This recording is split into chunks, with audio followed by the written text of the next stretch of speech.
Bilang isang buntis, pagkaalis pa lang ni daddy sa umaga, so ayan, inaatupag ko na nga yung mga gawaing bahay. Ay ayaw ko talaga na pahiga-higa lang ako, pahila-hilata lang, kasi nga lalong sumasakit yung katawan ko. Sumasakit na nga, lalo pa talagang sumasakit.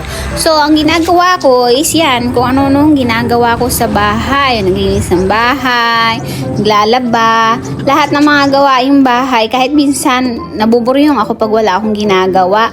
So, ayan, pagdating nga ng hapon is, yun, tinatanggal ko na yung mga pinaglabhan ko kasi nga, ang bilis niyang matuyo guys sa sobrang init ngayon. Sobrang init ng panahon ngayon. And, pagdating nga ng hapon, ay hindi ko makakalimutan na linisin itong likod bahay namin kasi nga, nakakapag-exercise na ako and nawawala yung mga sakit-sakit ko sa katawan. So, ayan na nga. And, inuunti-unti ko nga itong sigaan para matanggal yung mga damo. So, yun lang.